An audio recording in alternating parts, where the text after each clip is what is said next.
we have from the government, MALAYA. Voting opposition Mara A, voting government UTP A, voting opposition Mara B. So for that, let's introduce ourselves. I'm Afid, your chair for today. We have Karina and also BBS. So my preferred gender pronoun is he. I'm Brenda. The team as well. I'm Amanda. She's Asira, but both she. Jasmine, Mirsab, your preferred gender. Ira and Nicholas, she, right? She. Malaysia, Ashley, she. For that, mind some housekeeping rules. Make sure your phones are on silent. Don't leave in between speeches, and also keep it tuned. Between speeches, right? And also keep it tuned to the minimum when speeches are carried out. So,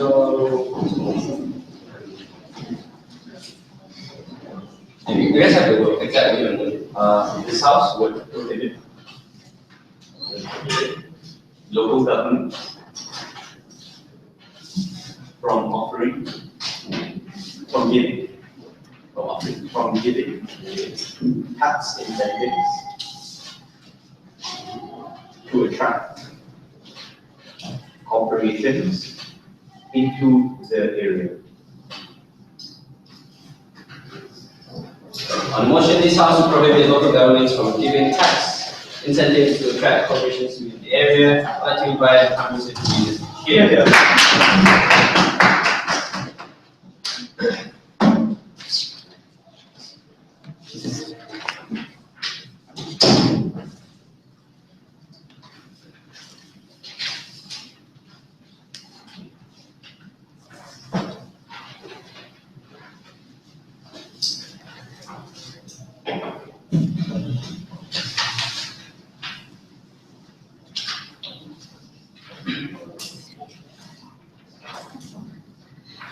Mr. Speaker, what I'm going to do for you today is I'm going to illustrate, right, why status quo today, and I'm going to tell you why side OG has a problem with that.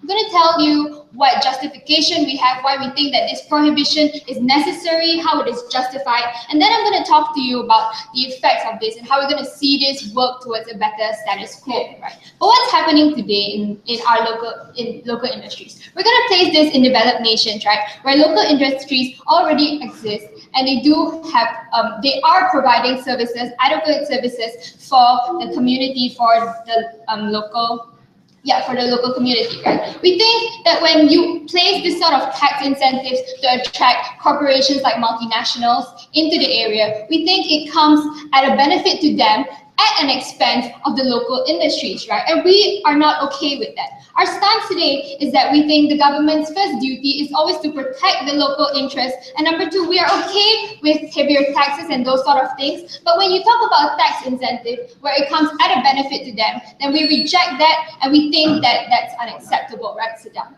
Now, first justification, right? First, we have to look at what is the main priority of local government in the first place. We think that it is always to help your own people, right? Now, we think that when you're placing, we are pitting the goodwill of the benefit of your citizens against those that foreign corporations will gain for this sort of tax incentives, then we think that you always need to side your own people, right? They can come up here and talk to you about how these tax incentives might translate into a cheaper price, those sort of things. We think those are assumptions, right? We think that when you produce something locally, the cost can actually be lower, and we think that the only reason the local governments have a higher price is because these MNCs have such huge capital and are able to box out the competition with that and exploit this market at the expense of our local government, right? So the conclusion is this: we don't think that these tax incentives should harm the people, and when they do, we think it's necessary for us to prohibit it, right?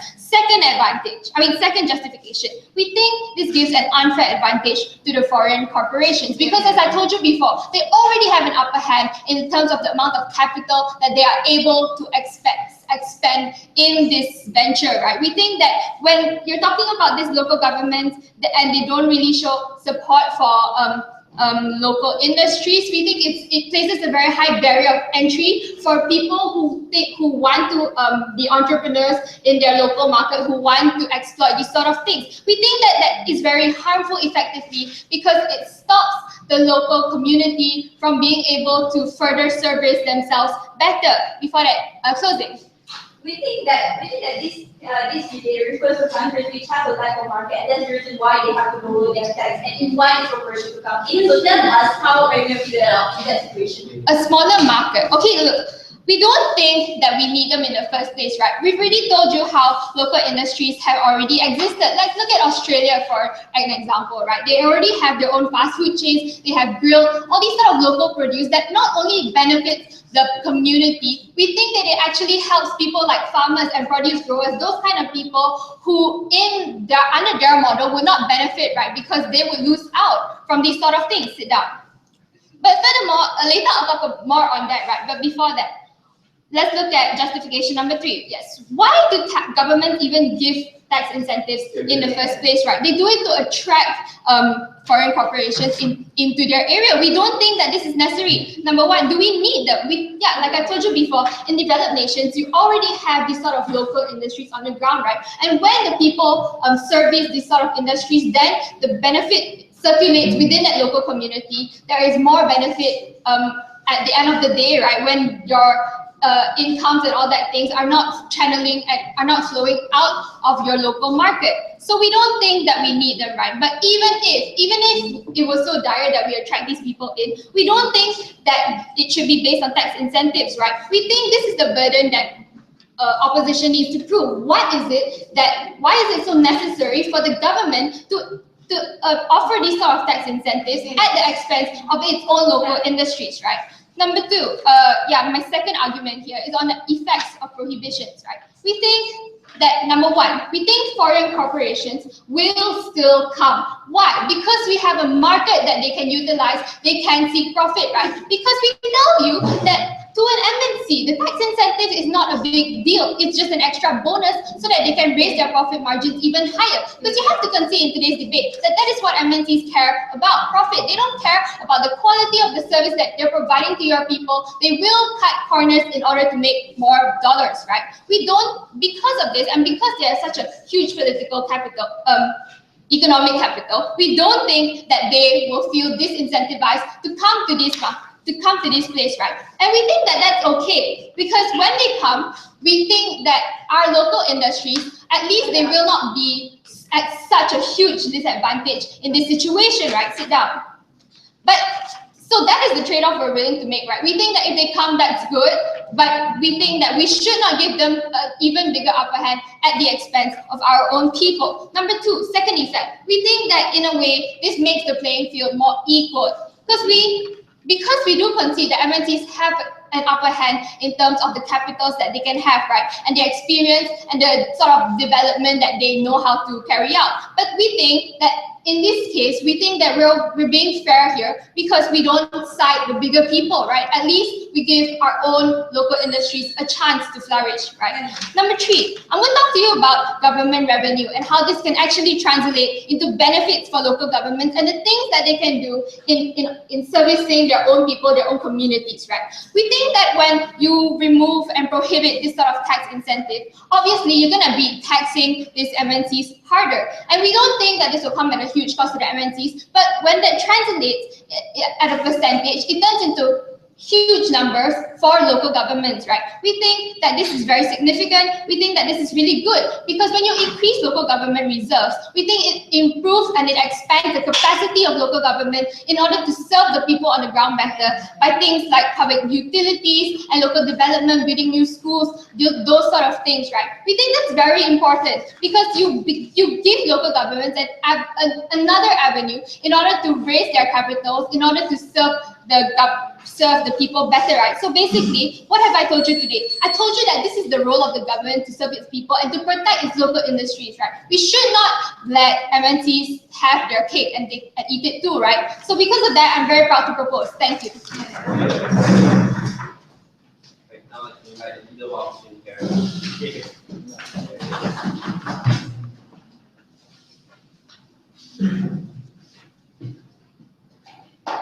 Sorry, one second.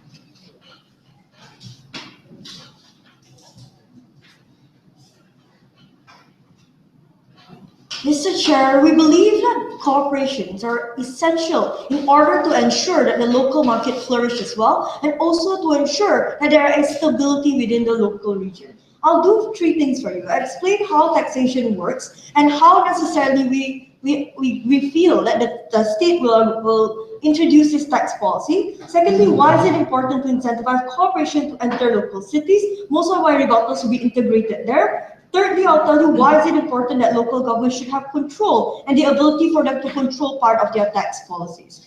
Firstly, we think that the way in which taxation works is like this, that there are federal tax that's implementing tax policies in general. That means that you have national tax that come from the federal government. You also have state taxes. So what we think this policy means is that in tax incentives, local government can either choose to pay off some part of the federal tax that the corporations would have to pay, or they can lower the state tax. That means they reduce the state income and thus giving more incentive for the corporation to enter. So we think that the local government have natural incentive to be accountable and not to reduce tax massively, because this local government is also directly accountable to the people who are voting them in. We think that they are direct representatives of the people on the ground and have direct accountability to those people. So in that instance in which the local market is stable and the local market is the priority of the people on the ground, we think that the state should be able to determine what form of tax incentive is appropriate and how much tax incentive would be best for the people in order for them to induce their local markets. They need to disprove that natural incentive that exists under status quo. Secondly, we think that we agree that the local market should be protected, but we don't think in totality and in absolute. Because we still think that there's an important incentive for corporations to enter, most of which they disregarded. Things like providing jobs for the locals, developing areas, providing infrastructure, building your roads, your highways, and all these things. Most of these things are things that states are usually incapable of, or local governments are incapable of doing by themselves. And the conditions, the only situation in which local government would incentivize corporations to enter is when their local market is also unable to do those things. So there are many instances in which the local industry are incapable of providing enough jobs for the people, or are not at a scale that are big enough to provide for the people of the entire state as well. There are many instances in which local corporations are not efficient enough to provide cheaper and more affordable goods,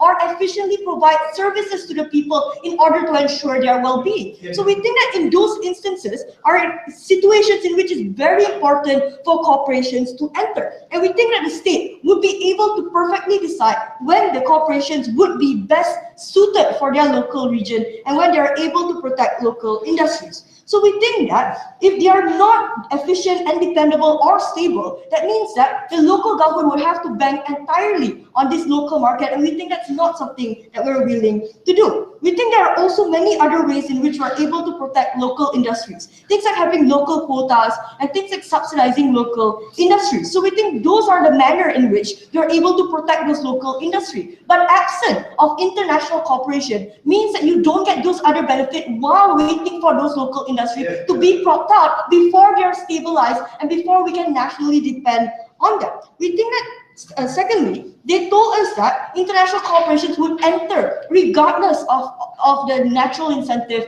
that exists. Then we really don't understand the debate from side opening government at this point in time. If there is a natural incentive and they say that international corporations would enter otherwise, wouldn't that compromise their local market that they tried to protect so much anyways? But we say on our side that, and this is probably helping them a little bit, that international corporations aren't always incentivized to come to local cities or states, mainly because places in which they are not incentivized to come in and places in which would require tax incentive for them to enter are markets that they don't see as favorable at that point in time. Mostly, those markets don't have local industries that are developing, or necessarily it'd be a bit expensive for them to set up shop in those areas. So understanding that it's expensive sometimes, you need to give them a financial incentive to ensure that entering is profitable. Once they feel invested in those areas, then they have to develop those areas, develop infrastructures, roads, provide more jobs for the people, things like training programs, and so on. That's the only way you're able to benefit local industries. And we think that this is the decision that the local government should be able to make. Before that, go ahead, open it up. Okay, if you're talking about these areas where the situations are so unfavorable to economic progression, right? Why are you then giving MNCs a further upper hand at a disadvantage to your own people and local industries that are trying because mere protecting your local government while then currently not being able to help your local market isn't a benefit on your side. Because you having the government pumping in money into local industries that don't work doesn't mean that you benefit the people. We'd rather be more practical and say sometimes those benefits can come from international corporations that can coexist within local areas as well. We think that profits then become tax that come back to the state, as well as things like having jobs for the people, giving money to the people are more important considerations that we're willing to take. So we also think that this debate is also about especially smaller areas like Kelantan and Johor, but we are also willing to defend areas that are not in trouble like KL, who are willing to get a competitive edge as well. We think having a competitive edge is really, really beneficial, not only for your local government, but as well for your nation, in order to ensure that your economy is constantly competitive and constantly good. So why is it that it's important that the local government do this? Firstly, we already told you why they're directly accountable to the people. We also think that they know better due to the fact that they are involved with the local population. They know specific intricacies and they're connected to the people and their constituencies. Secondly, we also say that federal government have a tendency to make nationally blanket policies. That means tax policies that are implemented across the board and across several different states. That means that the federal government don't accommodate to specific needs of tax incentives within certain regions. So we think that the sensitivities of the local government will not be addressed in a uniform taxation policies. So we think that these things and the ability for the local government to control this part of their tax policies are important for them to either discourage or encourage more economical activity within those areas. We think that means that the federal government cannot make most of the decisions, because most of the decisions that will make be on a national and blurry blanket basis. In conclusion, we think that it's very important for us to ensure that corporations enter this region, and the only way to do that is to ensure that they are incentivized by tax breaks. We're extremely proud to oppose.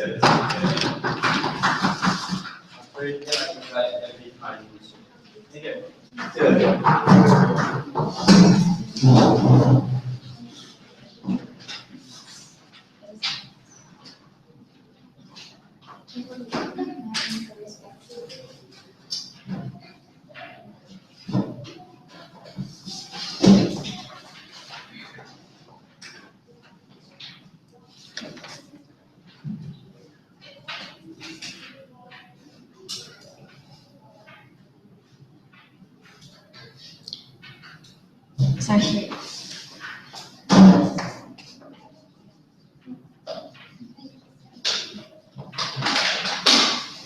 The stance coming from side opening government was very simple, right, and very clear. We told you the reason that we're not okay with tax incentives given to foreign corporations to attract them to come to a certain area is because it's a form of benefit, right? We think that it's unfair for local government to actually give a certain benefit, a huge benefit such as that to foreign companies while at the stake of local people, right? Now, I'm going to talk to you about competition. Let's analyze what will happen to the economy of that certain area and how the local people or how the MNCs and corporations that we're talking about will also be affected, right? And how the situation will be better on our side. The moment you actually prohibit tax incentives to actually be given to foreign corporations in the first place, right? Before that, let's have several rebuttals for side opening opposition because their stance is very simple. That they had this idea that corporations are important for the local governments. All right, fine. We also think that these foreign companies can also help to some extent. But the question now has to be, But the question now has to be, why does it have to be given at a stake of a certain benefit given to them, right? Now, let's several rebuttals for the LO speech, right? Number one, she wanted to talk about how tax works and how local governments are incentivized to pay off these taxes because they want to be voted in, right? All right, fine, but we think that these corporations can still, these local governments can still keep their votes the moment that because there is still an incentive for you to actually keep these corporations to come in, right? But even if there isn't, we have to tell we think it's unfair for opening opposition to not talk about the local voters as well, the people who are also important to it. And the moment that your local voters see that your own government is giving benefit to a foreign corporation, why the hell do you think that they want to vote for you as well, right? So we think there is a natural incentive for these local governments to also keep the local people on their own side, right? So we think that that natural incentive also exists on our side. Number two, apparently public services are incapable to be provided by these local governments without these tax incentives. Wrong, right? Because my Prime Minister was clear when the moment she talked about how when you remove these tax incentives, you have more capital for you to provide these local these public utilities for these local people as well. So we reject that kind of characterization, right? Because we tell you that there are other methods for you to actually provide public utilities for your own people. Sit down. Now, that's third is this whole idea how local providers cannot provide cheaper products and whatnot. But we tell you that is caused by your tax incentives that you are actually supporting for, right? Because the moment you prohibit and you hinder or you suppress these local providers, that is the reason why they aren't able to flourish. But I'll talk about that later on in my speech, right? Now, seven more rebuttals for side opening opposition. Number four, because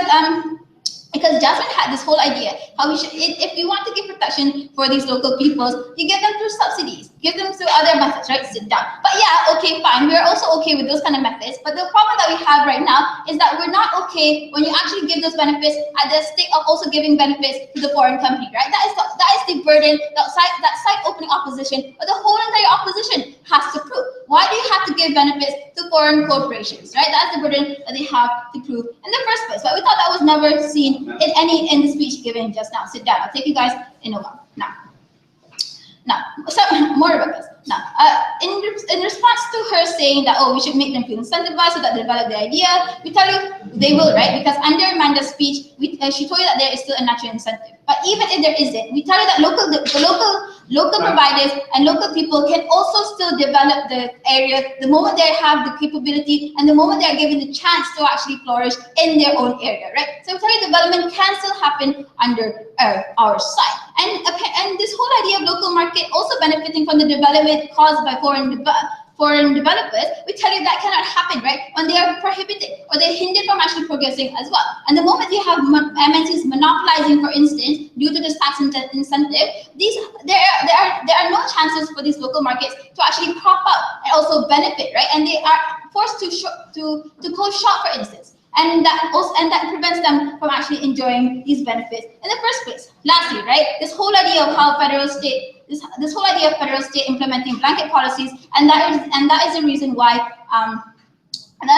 local governments should actually cater and control their own areas. But that exactly goes against them, right? The moment federal state doesn't protect local areas, it's the local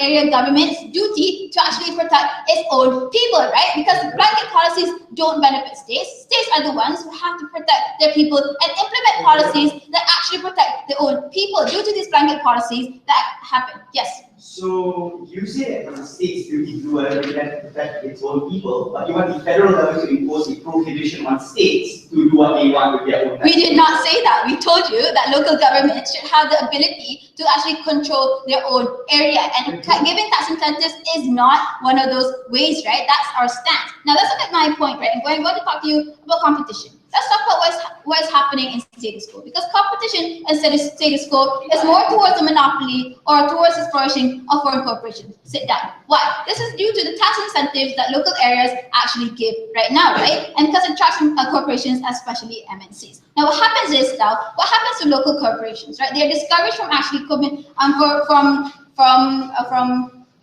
what's the word? being there in the market as well, and I will tell you that's bad, right? What happens if you actually remove the tax incentives? I actually allow an equal playing field, as what my Prime Minister has mentioned before. No response coming from opening opposition. What are the effects, right? Number one, competition will become better. Why? Because foreign corporations will either, number one, not come into your area, thus allowing local corporations to actually have a chance and flourish by themselves. Number two, but even if these multinational corporations still exist, at least these local corporations are able to have an equal playing field that was never existing before these tax incentives existed in the first place, right? Now, you also encourage more local players or corporations to actually exist because they feel safe that the government is on their side and not on foreign corporations, because tax incentives already show a stance for government to be on foreign corporation sides and not necessarily on their side. So we tell you that sense of safety exists under them. What has side opening government told you? We've told you several justifications as to why tax incentives are allowed to be prohibited by local governments due to protectionism, due to their duty to the local people. We tell you that the area will still flourish in any way under our side, and that is the reason we're proud to propose.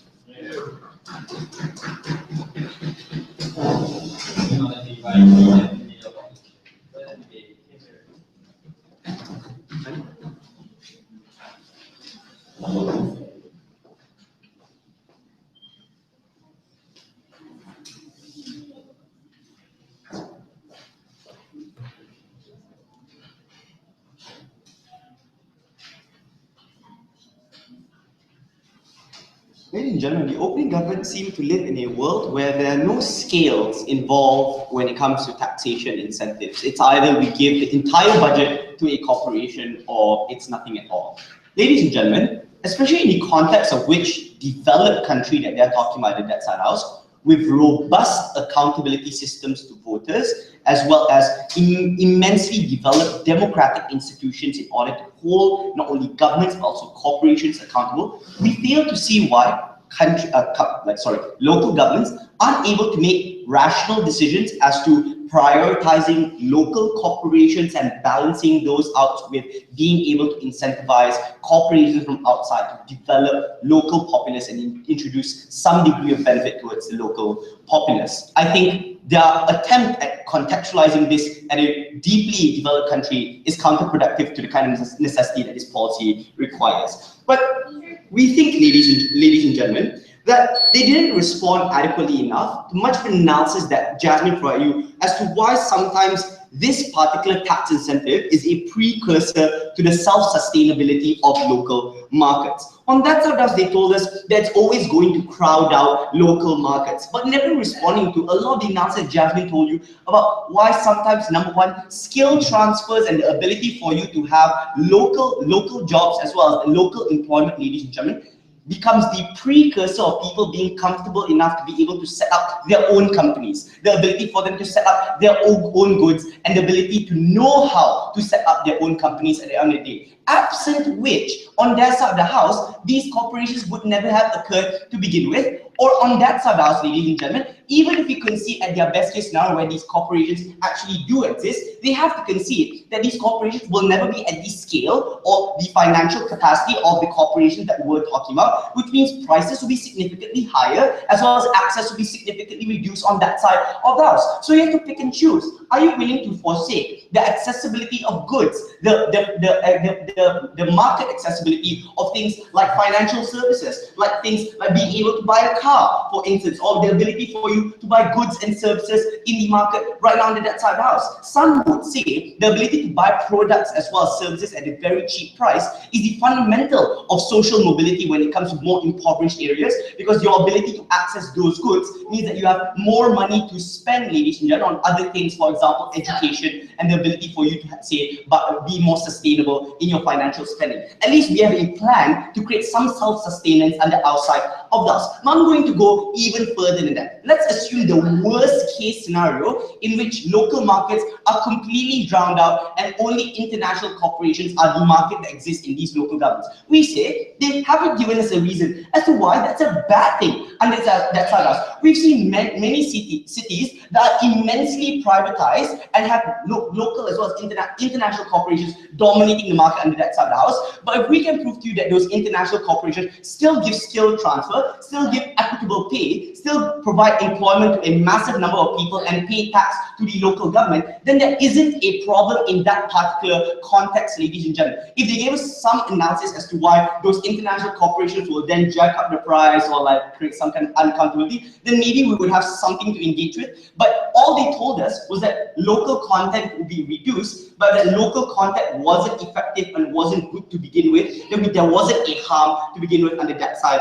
of us. And that's taking its worst case scenario. So we're being very generous on that harm. But thirdly, ladies and gentlemen, when it comes to incentive set structures and tax plans, it's weird. They agree that states need to be able to have so much control because they need to be able to protect their own people. Not engaging in analysis, the fact that local governments are the best place to know the local sensitivities and the economic concerns of their particular state, ladies and gentlemen, and the fact that federal governments are torn between many different states and many different interests, therefore unable to formulate a sensitive plan towards economies of individual states. That means your taxation policies on a federal level disable states from being able to make rational, protective decisions over their own states under your side house. That's why you need control over your taxation policy, which was something that IPOI and strangely answered by Tira in her speech, right? So, what am I going to argue in my speech? But before that, I'm going to give closing shot. Do you agree corporations can just opt in or opt out, especially when resources they rely on are almost finished?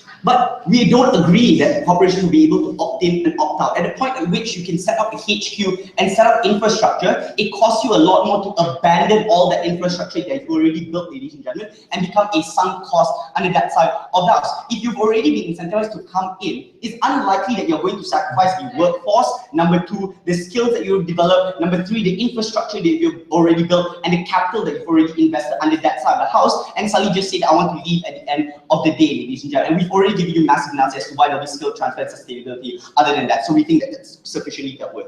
But fundamentally, ladies and gentlemen, I'm going to deal with the politics of state as well as federal governments and why that's exceptionally important. Moving away from some convenient contextualization of developed countries, I'm going to talk about generally broadly, ladies and gentlemen. Sometimes, firstly, that federal governments oftentimes have adversarial political stances with local governments. I'm going to draw the example of Malaysia, for instance. For example, Penang as well as Selangor have massive tax revenue that they contribute towards the federal government, but get very little tax returns from the federal government back into state coffers. And this is because of the deep political divide that exists between the federally controlled government by Barisan Nasional as well as Selangor as well as Penang. Or for example, some politically disadvantaged states like Sabah and Sarawak contribute billions towards the federal coffers, but get pennies back, ladies and gentlemen, because they're not politically powerful enough in the federal level under that side of the house. Under that side, they will never be able to have any sort of control to incentivize the private sector because they can't rely on the public sector. The public sector relies on the tax returns from the federal government. That means if it's controlled by people who are against you or people who are politically dominant over you, ladies and gentlemen, then the only thing that you can rely on is the private sector under our side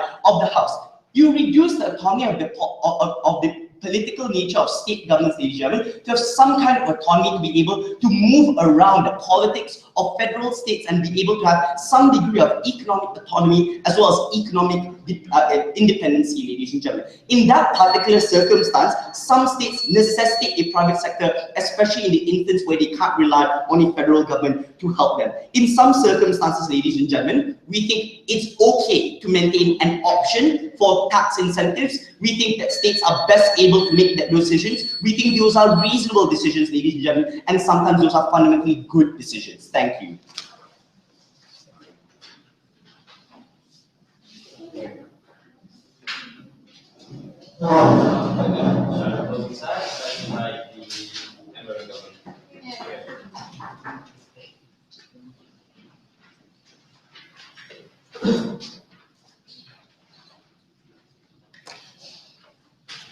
Ladies and gentlemen, we tell you that this company should be responsible to local companies regardless of whatsoever, right? When what OG talked about, if they want to protect the people on the ground, the people who are down there, the society or whatsoever, right? But what closing opposition we want to talk to you about, we want to protect the corporations, the local corporations that are already existing there, how we best protect these people, and how many harms it could bring when you incentivize overseas corporations or whatsoever, right? But two issues, like why I don't agree to certain things. It's like, firstly, they argued about this will allow local corporation to prop up easier, right? Because look, right, in terms of purchase power in Malaysia itself, right, people rather buy overseas product rather than Malaysian product. Why so? Because the overseas products are much more cheaper than Malaysian product. Look at examples like made in China, made in Japan. They rather buy this kind of product rather than Malaysian product. Why is it so? Because producing these Malaysian products are much more expensive compared to producing overseas product or whatsoever. But when you incentivize these companies or overseas corporations to come into Malaysia and to build their companies here, right, further market prices will fall down even easier. And when the prices fall down even further, right, prices will also fall down even easier because the production price falls down easier. Prices of selling will also fall down easier. So there will be a bigger market gap because people would rather further incentivized to buy this overseas product rather than the Malaysian product that we are supposed to protect and are supposed to buy furthermore. So look, we don't see how this is going to actually prop up the companies much more easier. You're going to actually fall down this company further into the ground, so ladies and gentlemen. But secondly, they talked about how this MNC would give more job openings and job vacancies. Right? I don't see how this cannot apply in our paradigm. So that why do you have to incentivize, give tax incentive to overseas company? Why can't you do that to Malaysian companies? Why can't you give this tax incentive to Malaysian company? Why can't they improve the exports of Malaysian companies so that they can sell more products overseas? They can have more corporations overseas. They can have more factories and more HQs and more buildings, so they can have more people working in their corporation. People will be more happy to actually be proud of their own company being in the face of the world, being able to sell products overseas, and this is where we create more job opportunities and we make a better proud sense of our country. But yes. Okay, so assuming we are a massive Malaysian company we supported, why would they set up shop in, say, Kedah or Kelantan rather than go to Kuala Lumpur, which is much more profitable, unless Kedah or Kelantan gives the tax incentive to make sure that we can offset the cost of setting up shop there? Look here, right? Let's compare between a person who's from Kuala Lumpur and a person from East Johor. When a person from Kuala Lumpur, right, he sees a price of a thing is much more lower than in Johor, right? He will say like, look, I don't want to buy this because it's much cheaper. Probably this product is a waste of a brand or whatsoever. He would rather go for another brand. So that is a response for you, right? But look, two issues that I want to bring to you today. Firstly, how it dilutes the companies in the country, in Malaysian corporation, and secondly, how this MNCs has an option to opt in and have an options or whatsoever, right? Look, how it dilutes the companies in Malaysian country is like, first you harm in two levels. Firstly, you harm new corporations in Malaysia, because new corporations in Malaysia are further incentivized to actually open companies, because you see government is further having a further importance over overseas company. But like, let's look upon companies that have long been in Malaysia, like companies like Petronas, companies like Produa and Proton or whatsoever. These companies have all been there for so long time. But look, when you incentivize companies like Toyota or whatsoever, what happens? Now already Toyota has is the best-selling automotive car in Malaysia itself. But what happens if you further incentivize them? Now Proton and Produa will suffer further. Petronas will suffer further. Companies like this will suffer further because now a shift in market will occur. And now what further it aggravates is now it stiffens the competition between the MNCs itself, right? Because the MNCs all want to compete to get the best market approach in Malaysia itself. Look at how Toyota is doing now. Look at how BMW is doing now. Look at how they are all competing to get the biggest market share. They want to get the biggest kick in Malaysia. So this is where local companies fall out in the situation, like how because of their prices of producing are much more higher, right? And this is where the government itself is not trusting Malaysian local corporations products, right? Because they see the Malaysian products are not reliable to actually sell upon. That is why they push upon overseas products to come here and to actually sell here, right? So this is where they see Malaysian products are not so worthy. So this is why we say that it's okay for the overseas corps to come in, right? But we don't like the idea of to incentivize this overseas corps to come in further, to have a cluster of them coming in and creating a much more buying power, right? But let's look about how it further harms, right? Because these people would rather trade with overseas corp in Malaysia, because people will see the Malaysian corporations are junk stocks or whatsoever, and rather see that these overseas corp are much more likely to become blue chip stocks and stocks that are much more expensive and much more reliable. This is where Malaysian IPOs become much more lesser of an attractiveness, and this is where it dilutes the Malaysian companies. Right? On the second level, right, how it opens, and now MNCs have an option now, because now when you allow these incentivize these companies to come in, right, now they have an option to come in and leave out at any time they want. Let me give you an example, right? Two companies, ExxonMobil and Texas. Both are oil companies that they came in Malaysia. Both are heavily taxed in Malaysia. They have to pay oil revenue as oil tax. They have to pay profit, and they also have to pay royalty. Right? But because they were given an option like this, right? Because they came in Malaysia and they left Malaysia so quickly, right? It creates a unfavorable weather in Malaysia. Why they left Malaysia? Because they deemed that Malaysia was not rather unfavorable, because oil prices plummeted or whatsoever. But because after they left, that it left a big gap in the Malaysian economic system, right? Because most oil companies are taxed up to 50% in Malaysia itself. So because when they left, right, they had left a big economic gap in Malaysia. So when there is a big economic gap, it further worsens, and you further how now you have to push companies or Malaysian companies to actually work harder and further, right? And this actually creates a trickle effect, especially in companies like Petronas, where last time they had to give 26 billion to Malaysia, now they have to only give 9 billion to Malaysia. Companies like this are already running in loss, but because companies overseas corporations have left Malaysia, now they are putting into much more risk to actually pay this company, despite them having losses in their own companies, right? So look, we see that how it dilutes the Malaysian companies that are already in our country. And secondly, we argue that because they have an option, they leave a bigger economic gap in our country and further aggravates or further puts local companies in a threshold of a worse position. Companies like Petronas, where despite having losses, they have to pay. Thank you very much.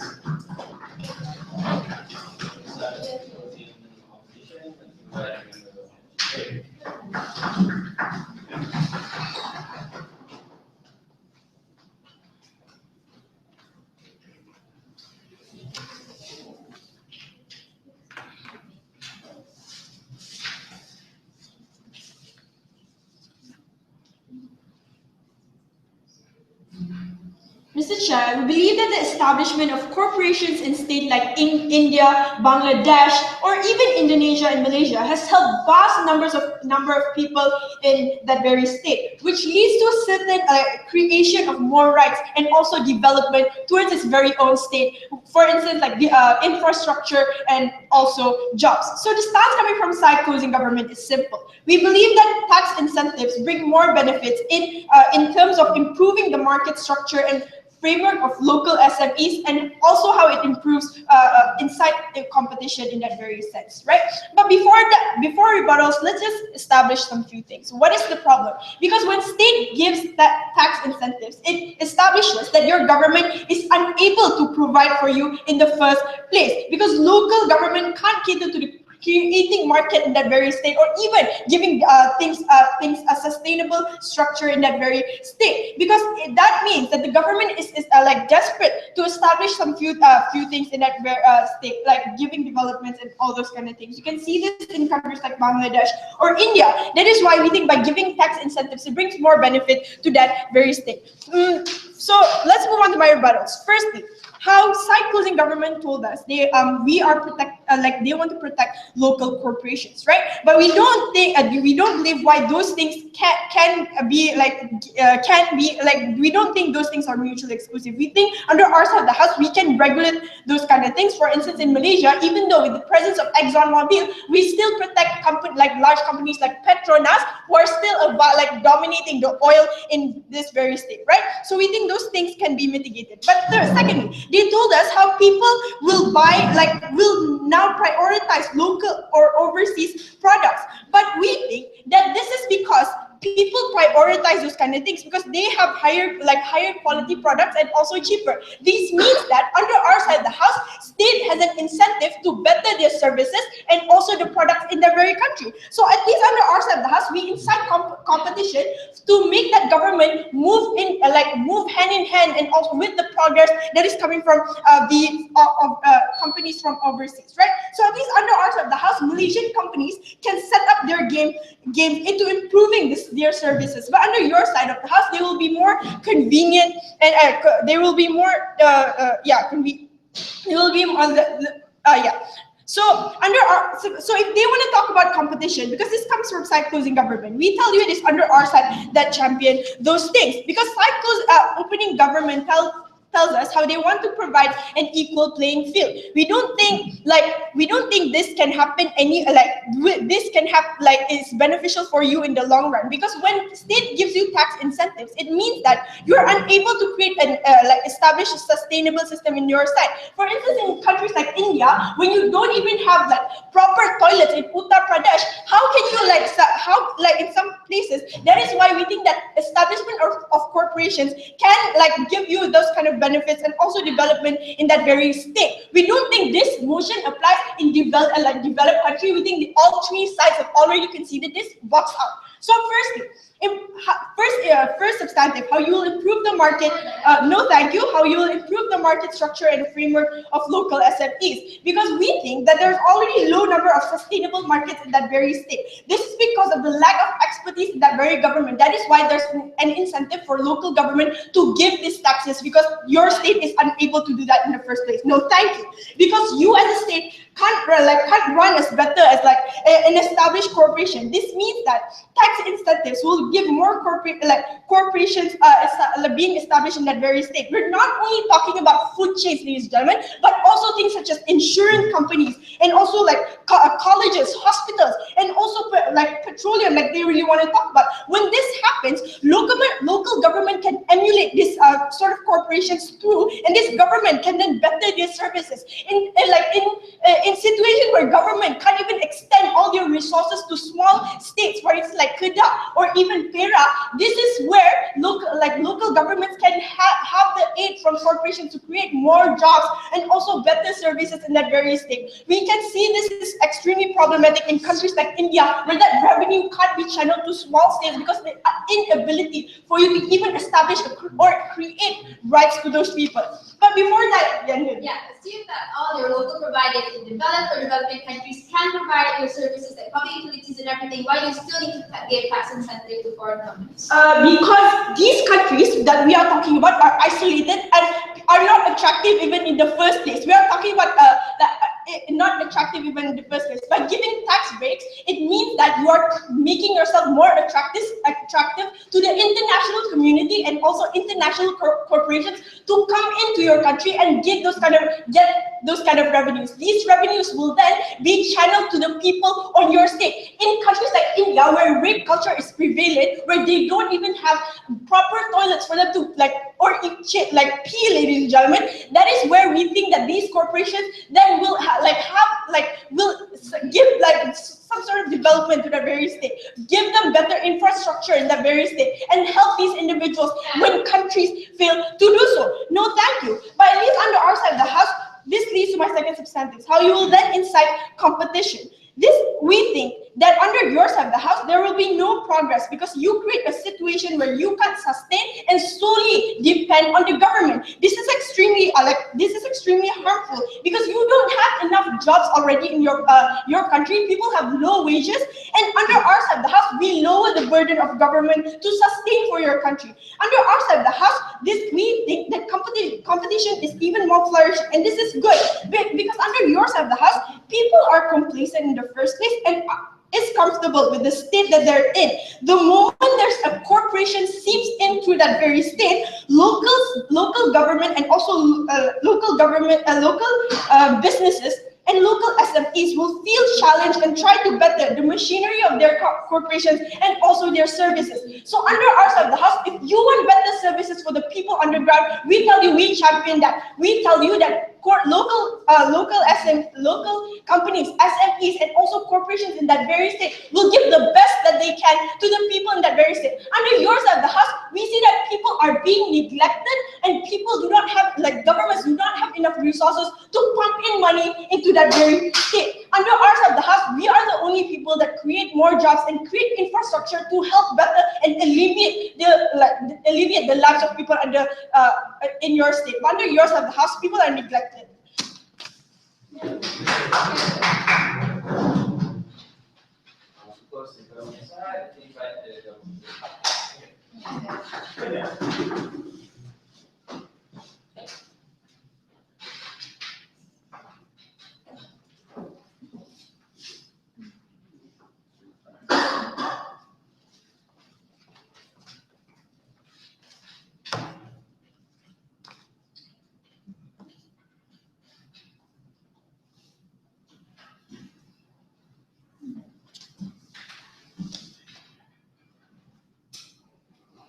Mrs. Speaker, we think when it comes to making your economy flourish, especially when you want to make sure that at the end of the day, you can keep up with your local companies and make sure that your local companies can sustain, we don't necessarily think that you have to have an incentive to make more corporations to come in your country in the first place, right? We think we have several objectives, but we will achieve, and the burden of proof that site closing has proven to you today, right? I think that number one, we think we give you a substantiated reason that we have an alliance that we can make sure that at the end of the day, without tax incentives, you still have your local companies to flourish within your own companies itself. We still show you the harms of how more corporations coming in will actually further disrupt the whole growth of local companies in the first place, right? Before that, a few issues I'd like to clarify in the debate, right? Number one, should we protect our local companies in the first place, right? Let's look at what site opening talked about. They talked about the fact, they said that the fact that they conceded that we need these kinds of tax incentives for countries that don't have these kinds of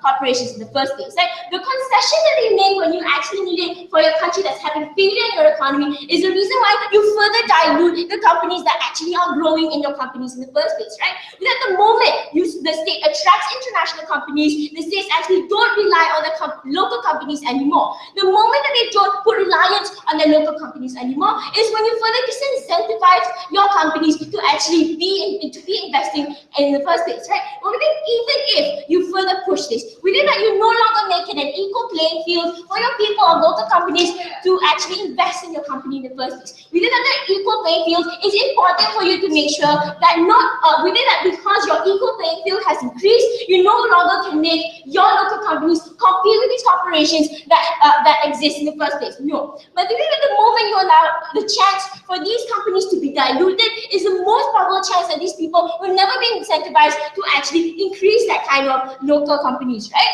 But then how do you stabilize your economy then when more companies no longer want to continue investing, right? Within the long-term effect here that's happening is that the comparative, that the moment you take the side of opposition, the long-term that happens that yes, within those terms, when you have a lot of corporations coming in, you can make your companies, we can make your economy grow. But the moment that because these companies can opt in and because these companies can opt out is the main reason when these companies, when companies like this go out, is when you can never flourish your local companies. Is you can never sustain a more suitable place for your local companies to stay in the first place, right? Within the incentives and harms that exist from my extension speaker has been very clear on the idea that when you no longer make it an equal playing field, you no longer have your own local companies to trade with other companies in other countries, right? The moment when you don't allow them to trade is because they prefer to trade with corporations or MNCs that exist in your own country, right? And that's extremely harmful. Within that also, that exists within this kind of harms that extremely extended just now, right?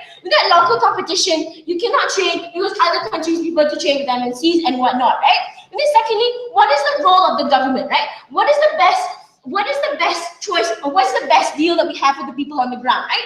We didn't have this idea that they say that because we think that taxation policies don't help, right? We think that we need a further push from the government to learn to prioritize the economy, right? With this, especially when they themselves say that the economy, that the government does not know how to cater for the people, and making sure that these tax that we have in the first place are not equal. Within the kind of push that we come without tax incentives makes you further prioritize on the markets that you already have and the local companies that you have. Within the kind of prioritization is more important to have within a government rather than taking the risk of actually having more corporations coming in and diluting your other people, right? Within the harms for priority will still exist within this side is because at the end of the day, you only benefit and only make profit for corporations and still no longer learn to prioritize your people, because at the end of the day, you still prioritize these corporations that come in your country at the end of the day, right? One thing, the more the state incentivizes the local companies to trade without giving them the risk is when you make sure you can further prioritize these people, right?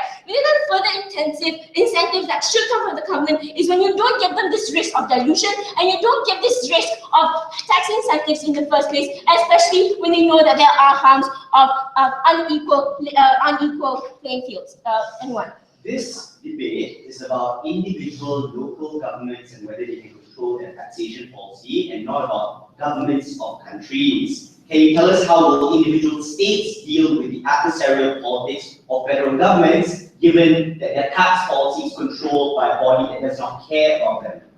Look, we understand that this is when you want to make sure that the government fully controls on how to prioritize the money that comes within the taxes itself. We have to conceive within a trade-off that exists within this debate, right? At the end of the day, if you go inside opposition, the kind of trade-off they're willing to give out is that at the end of the day, just because you let in these corporations, you then only make sure that the people on the ground get these kind of benefits, right? Within us, all those kind of benefits are pretty assumptions, because you can never make sure that these people get those benefits at the end of the day, especially when there's no further trade within the local companies itself, right? The reason we think there's a role for the local companies within the state itself, right? There's a role for the government to make sure that these local companies stay, right? It's not increasing the playing field for local companies to compete. But even so, competition should come within normal markets that exist within that own country itself, right? When they came with these companies, they fully feel like they want to. Within that, it's okay for corporations, even if they want to enter those countries. We don't think they should be incentivized, but come within a market trade that they feel like they want to, right? Within that, on this matter, on ideas on how you make or will you improve the market better within your own country itself, right? Because corporations can opt in and opt out, you take away, this is when they say that you take away the infrastructure, right? That's truly assumptions, and even if it comes to the sake of infrastructure and whatnot, governments don't have control over corporations to opt in or opt out. The moment they opt in is when governments don't have that kind of control to make sure that they never opt out, especially when they rely on the resources on your country and that the resources in your country are almost finished. This is when they choose to opt out, right? Within at the moment as well, when they think that your resources are no longer reliable, this is when they choose to opt out, right? We also have companies, if you're going to say Malaysia itself, we already have companies that no longer rely on the resources like Exxon and all that, because they can no longer rely on the resources that we have, right? The moment that the reliance of these resources are off, we no longer allow local companies to further exploit the resources that we have in the first place, right? And lastly, on the idea, will it increase job opportunities, right? It's really assumptions, because the moment when these corporations come out, is the same harm that exists within closing opposition at the end of the day, right? So within this debate, if you want for more local companies and more substantial government, go inside closing. Close the whole debate. But the final speaker, the topic there.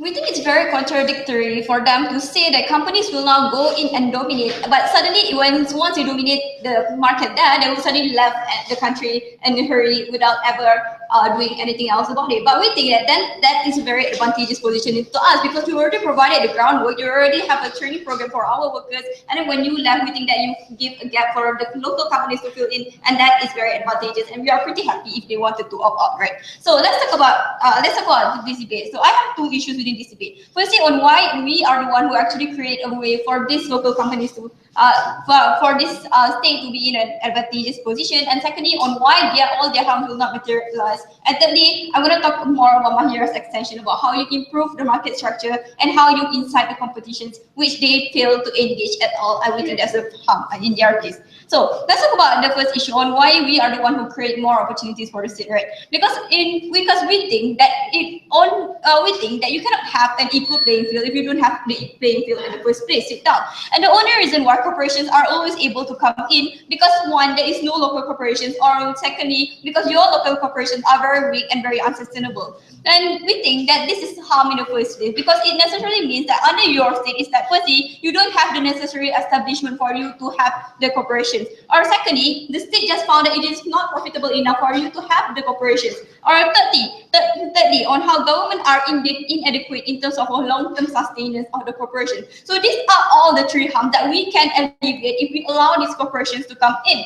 But we think that if you already have a growing local company, now we will always have the natural incentive to protect it because you as a state do not want to have a dependency, and you also want your corporations to grow because it is more profitable to you. So we think state will always have the natural incentive to protect their own local companies, so we don't see any harm there. So that's why our extension was very important. When Mahira talked to you about how we provided the groundwork and how this outside corporation will provide the first groundwork and allow things like importing the knowledge and providing the necessary foundation to teach the locals how to open that corporations. So that's how we allow you to penetrate the market. When these people are able to use this foundation for them to import the knowledge so that they can establish their own corporation. So once these corporations have provided the structure for you, this is how you can try to implement it within your country, and this is how your local corporations can grow afterwards. Because now your government are not able to teach or facilitate you on how to establish this corporation. So we think at the very least these foreign corporations can do so. But their concern is about how about if these people opt out? Even if they opt out, they already have established this foundation and groundwork. So we think that regardless, the local corporations can still import this knowledge and they can still apply it. So we don't think there is problem there. So let's have a comparison. So what they have under their side is that they have a local market that will always be filled with gap, and no one is filling it in. So because if you want to import outside knowledge and you have to fly all over there, then it becomes too expensive and the local government wouldn't do it. So what we think is better if we bring the corporations in and we import the knowledge there locally, and this is how you create more massive propagation of knowledge there, and this is why it's very important. Alright, on my second issue on why all their harms will not be materialized. Firstly, they want to talk to us about things like monopolization. But we already told you from the start on how we have things like protectionism policies and how we always have the incentive to protect local products because we don't want a dependency on a foreign corporation. And we think that their argument about how new corporations are not incentivized doesn't make sense, because we think if you are a local corporation, you can still gain all the benefit given by the local government. And that's the reason why, even though you have foreign corporation, you still want to open and establish your own corporation because you know that it is more beneficial for you because the local government will always try to protect you. So we think, but even if a monopolization happens, it necessarily means that your local market are still not able to catch up. And we think trying to cushion the loss of your MNCs are even more harmful. And at the very least, if we have all these foreign corporations, they will bring even more profit to your local government. So we think at the very least, under our side, we are still benefiting the state, and we are still giving the state the better advantage in getting the profits, because now the state doesn't have to bear the push and try to cushion the loss of your MNCs who are still not able to catch up, regardless of all the protectionism policies that we give them. Sit down. So, secondly, they try to tell us about how no local corporation will suddenly flourish under their side without necessarily telling us how and why it will happen. Because firstly, this is factually wrong. Like even in the status quo, even without the tax incentive, these local corporations are not flourishing because we think that they are unable to establish a large market or have a support structure because they don't have the groundwork or the government doesn't provide the foundation for them in the first place. So we think when you invite these corporations to go in, you force them to alleviate the things that are happening on the ground because they have to trade with other corporations and they have to employ the workers there and they have to import knowledge because they want these people to work for them. So this is how you alleviate the things on the ground, and this is very important coming from closing opposition. But before that, How do you expect local companies under your side to survive the moment you have monopoly from foreign companies because of tax incentives? that's the reason why we told you that if you are a local company, you will still gain the benefit of being protected by the local government because the local government wanted you to flourish because they have a high incentive to keep you alive. So we told you that even under our side, you can still flourish your local government. But I told you that even if you are not able to flourish, we think that it's better for the government to not have to bear the burden of cushioning your loss and at the very least gain some profit under our side.